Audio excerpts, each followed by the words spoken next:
Great, thanks.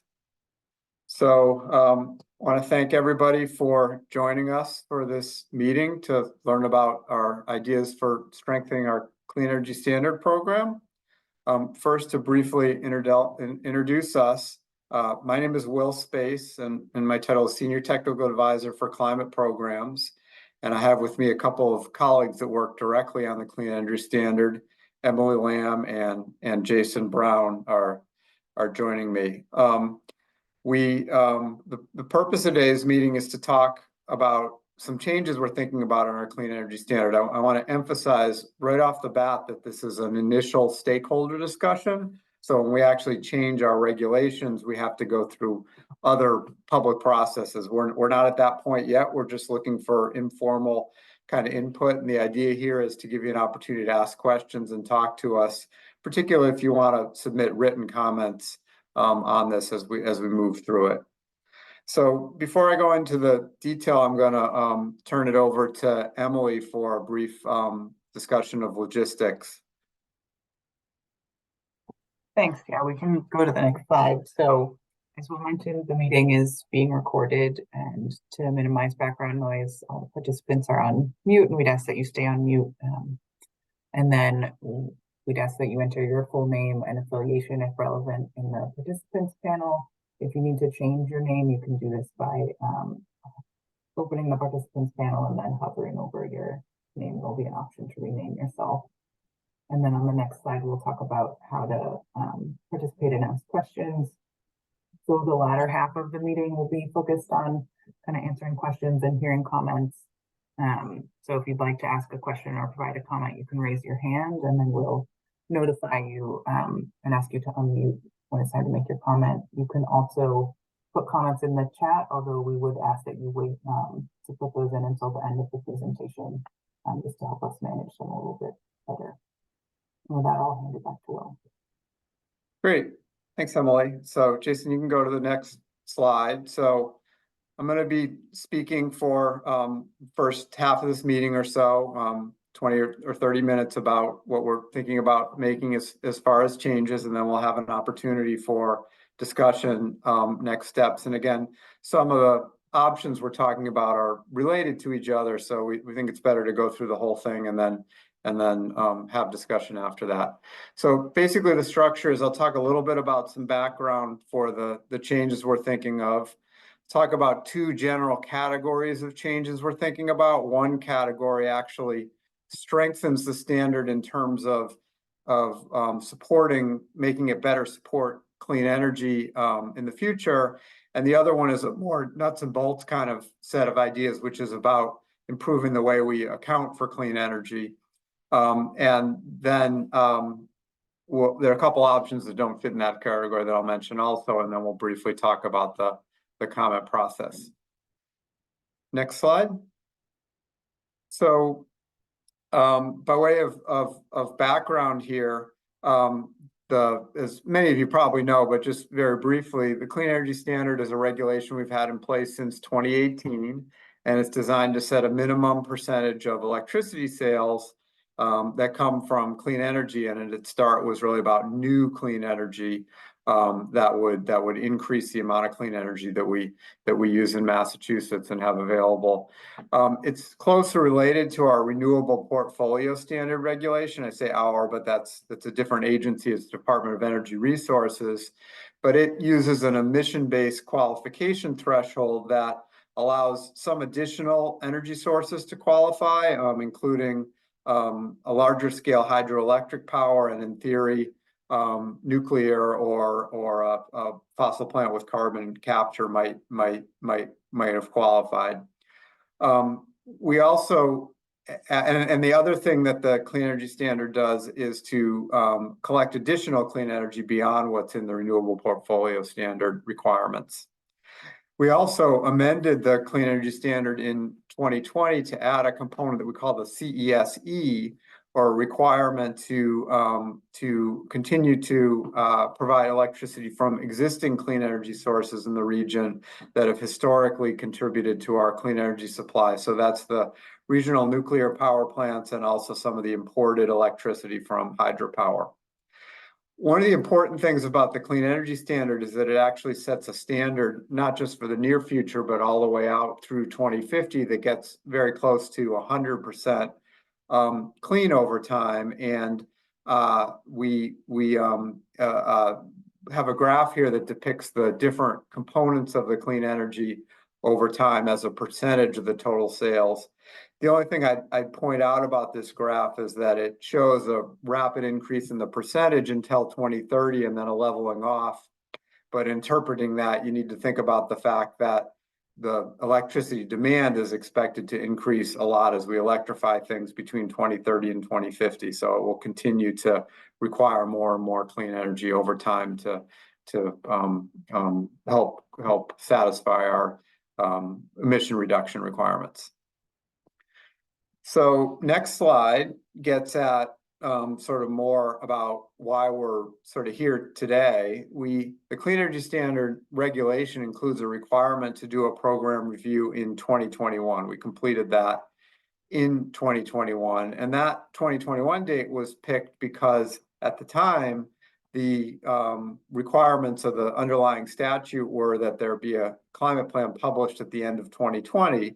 So the idea was to address potential changes after 2020 in response to that climate plan. But since that whole process was completed, there's been changes to the statute and a couple of additional climate plans released and some additional limits on emissions also. And so we're initiating now what we're calling a supplemental program review to consider options for strengthening the clean energy standard to address the latest clean energy and climate plan and GHG emissions sublimits. And just completing the background section, probably should have mentioned on the slide that we've also published a discussion document, and the information that I'm going to talk about today is also included in the discussion document on our website, kind of in more detail. So if you're thinking of commenting and writing, you may want to look at that discussion document as a companion to listening to this presentation. So that concludes the introductory material. I'm going to move on now to talk about the different ideas we have for improving the clean energy standard. And the first, as I said, is in this category of ideas for strengthening the standards in the sense of making it better able to encourage the increasing production and use of clean energy. So one of these ideas is about how we use the alternative compliance payment funds we get. So by way of background, the regulation requires electricity suppliers to supply a certain amount of clean energy, but it also gives an option if there's not enough clean energy available at a certain price that they can make payments to MassDEP instead that we call alternative compliance payments.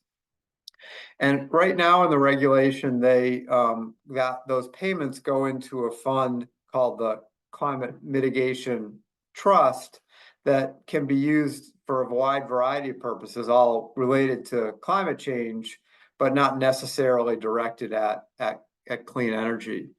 And so we're considering,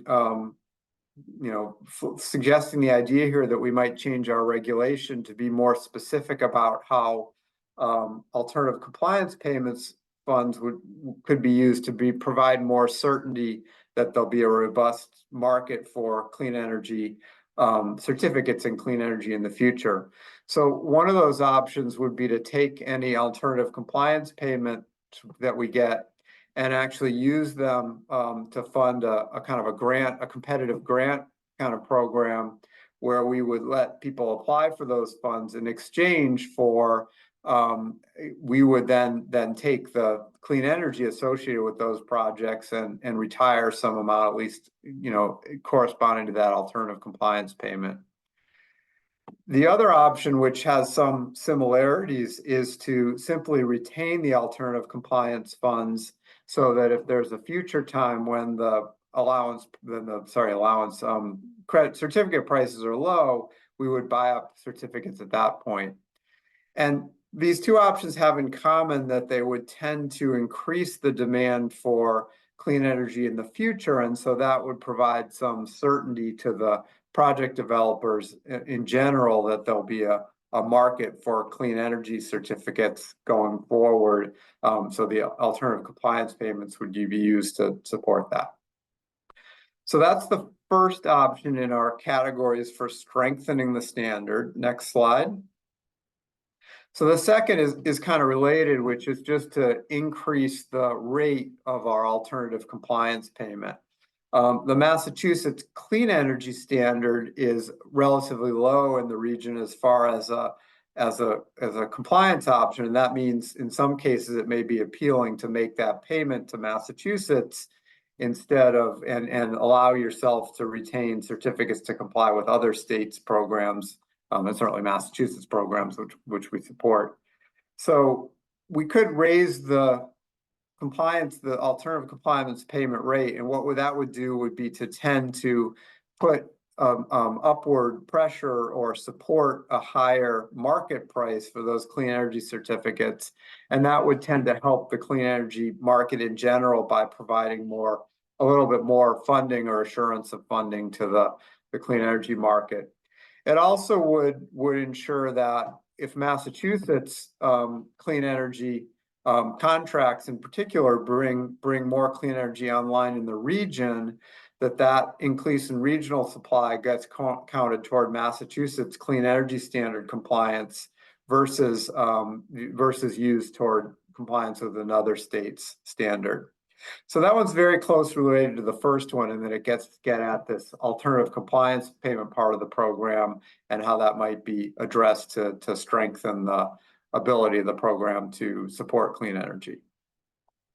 Next slide.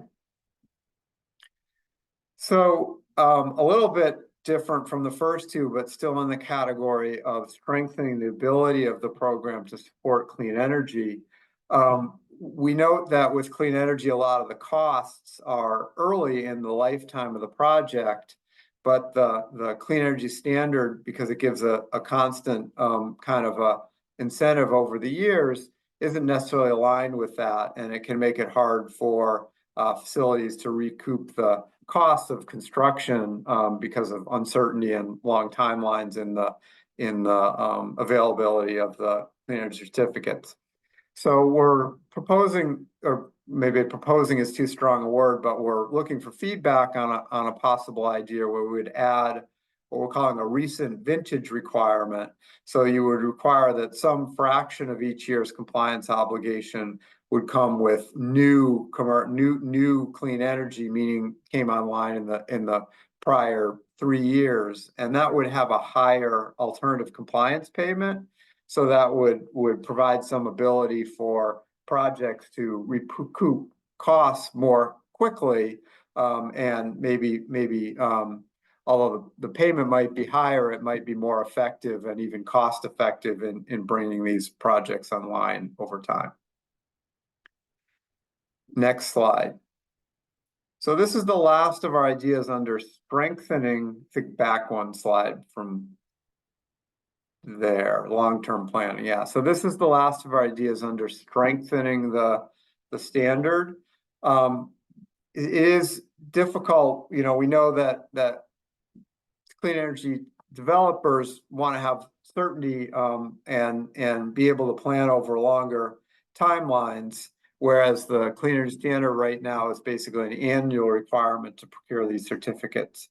So one change we might think about, or kind of category changes, is to add some sort of a planning requirement to the clean energy standard. It might be just an explicit planning requirement. It might include some obligation to meet a part of a compliance obligation through multi-year contracts that would help to support those contracts. And it might even include some sort of a organized auction of clean energy attributes. And this is probably a good time to mention that some people may be familiar with a discussion last year about a forward clean energy market. And some of the ideas we're talking about here are following up on some of the things floated there. And this idea of an organized auction is one of those in that topic. So that concludes the first part of my presentation, where I talk about ideas for things that really strengthen the standards in terms of the incentives and the ability to encourage clean energy. If we move on to the next slide, the next topic deals with a little bit more nuts and bolts kind of issue with the clean energy standard, where the standard nominally is as a percentage of electricity sold. So for example, for the year 2030, there's a kind of headline number that the clean energy standard number is 60%. But that 60% doesn't really accurately reflect the total percentage of our electricity use that's met by clean energy for a number of reasons I'm going to talk about now. And sort of as a cleanup exercise, we're considering a number of changes to make the percentage in the regulation more aligned with the actual percentage of clean energy that we're supporting. So the first thing, and this is a little bit a complicated idea, but there's a category of electricity generation that counts toward the clean energy standard compliance, which is the most simplest example is rooftop solar, where in some cases for residential projects, for example, the solar isn't really metered as electricity production in the same way that other clean energy is. It happens kind of behind the meter, so it may be used at the site of the clean energy. What happens is then that doesn't get calculated into the clean energy standard in the same way. It's not in the basis of the amount of energy that we're using in the compliance obligation. So a potential change to adjust that is to actually try and accommodate that by adjusting the compliance obligation upward to capture that energy. So for example, if we think 5% of that energy isn't in the electricity use part of the calculation, the denominator, we would basically make the compliance entities adjust their sales for purposes of compliance upward by a corresponding percent. And we've had some discussions about how to talk about this internally, but for me, the similar thing that we do already is address the fact that there's some energy that's used or that's produced in Massachusetts that is lost in the transmission system. And there's a system for making sure that that energy gets covered in the compliance obligations to make sure that we have enough energy to cover, clean energy to cover all of that.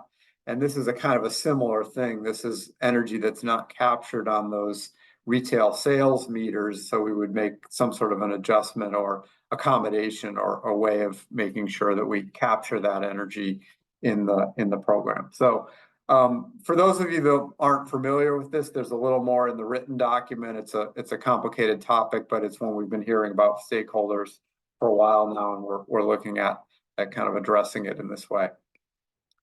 Next slide. So the next topic here is right now, as I said, the clean energy standard, for example, in 2030 is 60%, but there's this additional, and that's set as a percent in the regulation, but there's additional contribution from the CESE. And the CESE is designed to keep the contribution of existing energy constant over time. So if it's not necessarily calculated in the first instance based as a percentage of sales, because that would make it change over time. So there's an adjustment to keep the amount of clean energy contributed by the CESE constant. And what that means is that the CESE as a percentage of sales isn't known in advance until we make a calculation 4 years before the compliance year. So right now for 2030, since we don't know the total electricity sales, we don't know how to add the CES plus the CESE to make the percentage. And like the last topic I talked about, that's not such a big deal as long as the percentages aren't that large compared to the total amount of energy. But as we think about standards that start to get relatively high, like say 95%, these things start to make a difference. So we're suggesting we might kind of change the way we talk about the accounting here, so that if we wanted to be able to set, say, the total amount of clean energy at, say, 95% in a particular year, we would actually, once we calculated the clean CESE amount, so for example, it was 22%, we would then set the CES as 73% in that year, so that they would definitely add up to 95%. Wouldn't really change the requirements, but it would help us to talk about and think about what the total contribution of the two are. So that's another of our ideas for improving the accounting of the clean energy standard. Next slide. So the next one I want to emphasize, this is just basically an accounting change, and it doesn't address a broader question that's been asked in the past about smaller hydropower eligibility. But the idea here is that right now there's a category of hydropower that's eligible for the RPS program that we would agree and counts toward RPS compliance. That is certainly clean energy used in Massachusetts, but it's not accommodated at all in the clean energy standard. And if we want to increase the clean energy standard to sort of comprehensively account for this energy, we might just take that percent, and it's a few percent each year, and just basically count if an entity complies with the clean energy standard, we would count with the RPS class 2 requirement, we would simply count that compliance toward the CESE requirement, and then we'd have to increase the CESE amount to make sure we weren't reducing the impact. But again, it's really just an accounting change and not a change in the overall incentive or amount of clean energy. Next slide is the last one in that category, which is and this is really a little bit more getting into improving the incentives versus being entirely about accounting. But the idea here is right now, we don't worry within the program about the need to generate electricity at the time or even the season when it's used. As long as there's enough clean energy certificates over the course of a year, the electricity sellers can be in compliance. So we might consider a couple of changes to address that, one of which was floated in the Forward Clean Energy Markets proposal I mentioned, which is to not count clean energy towards compliance if it happens in a time when there's negative wholesale prices or zero. So in other words, where there's very low demand for electricity, and that would avoid rewarding clean energy that's generated when there's very low demand. We might also think about actually moving the compliance, and this would be a bigger change, to quarterly or even monthly. So that would make sure that the clean energy that's used for compliance is at least generated in the season or part of the year where it's needed. And that might help to sort of, for example, align generation to support things like clean heat, which we're looking at in another program.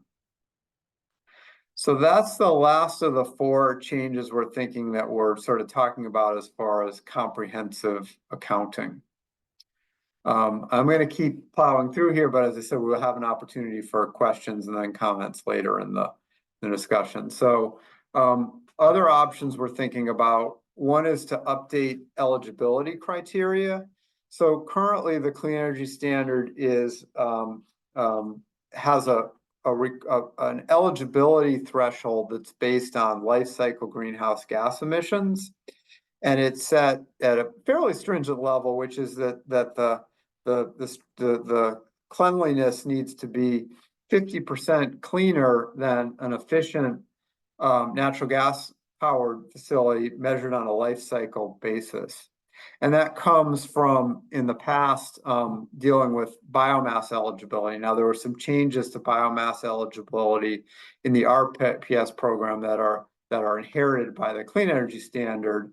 And so it's not necessarily relevant for biomass anymore, but it is the qualification we use more generally for the clean energy standard. And so we think it makes sense to update that. For example, EPA has recently come out with a standard which sets the standard for new, in some cases, new combined cycle powered facilities, much less emissions than that currently running standard, where we would have something that actually captures 90% of the carbon dioxide. So the idea here would be that we would change the threshold so that that 90%, we'd take analysis of a hypothetical compliant facility with that new EPA standard with 90% carbon capture, and we'd figure out a life cycle emissions profile for that facility. And then we'd say that to qualify for the clean energy standard, you need to have lower emissions than that facility. And that still would qualify the technologies we've looked at in the past, nuclear, large hydro, and carbon capture, but it would provide a more stringent standard. That standard would also probably technically, it's not something that any biomass facility is likely to be able to meet. However, we may wish to address that question directly by clearly stating that biomass energy doesn't qualify to be consistent with what's happened in the RPS program. So that's another pretty significant change that doesn't fit in the first two categories, but that we're thinking of. And then the last slide, I think we have one more, is a little bit in a different, not in any of these categories, which is a just transition fee concept.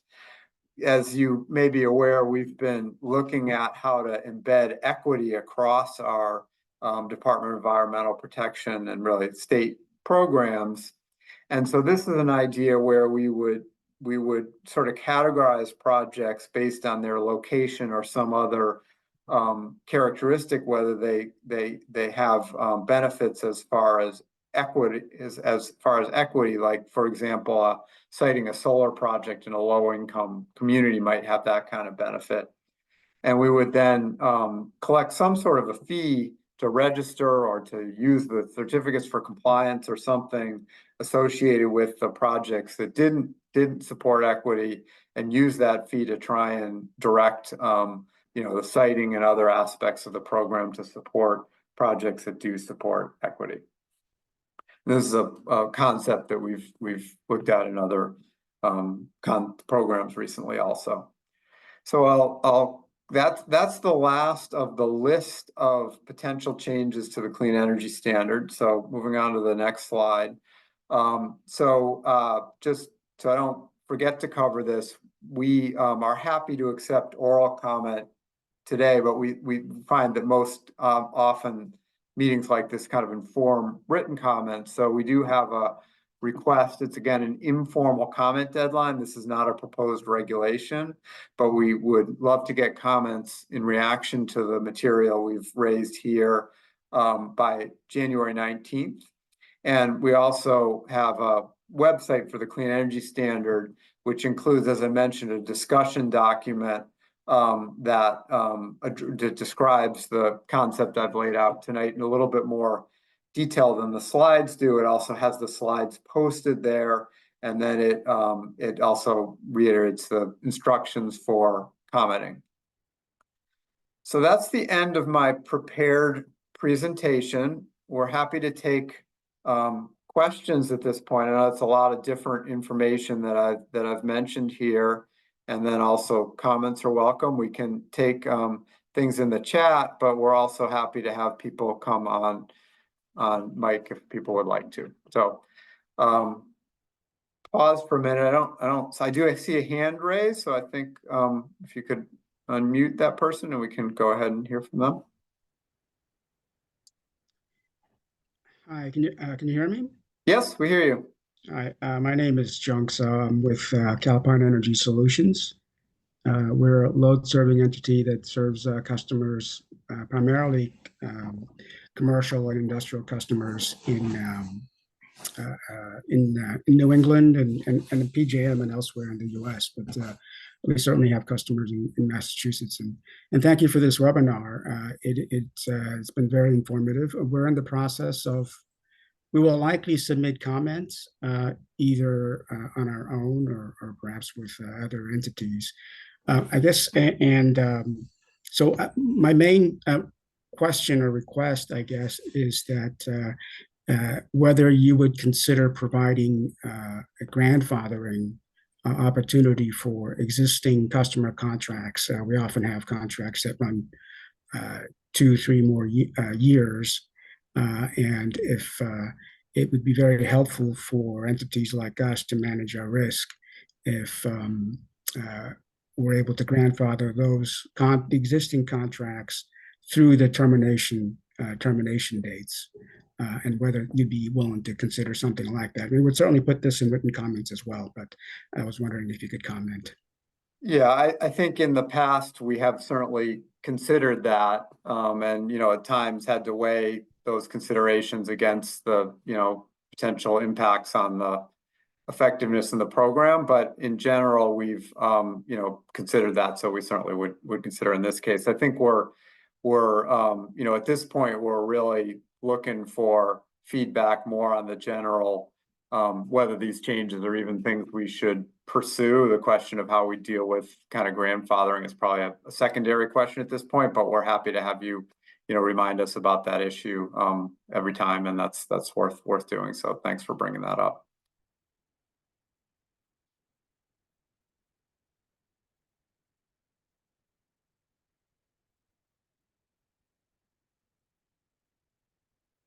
All right, I don't see any other comments or any other hands raised. Pause just a minute more.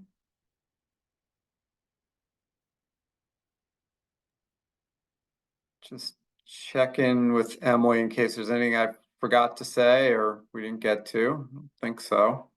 No, I don't think so. And I don't see anything else in the chat or hands. Okay, well, I think then we're all set and ready to end the meeting. So thank you very much, everybody, for joining, and we do look forward to seeing written comments by the 19th. Thank you.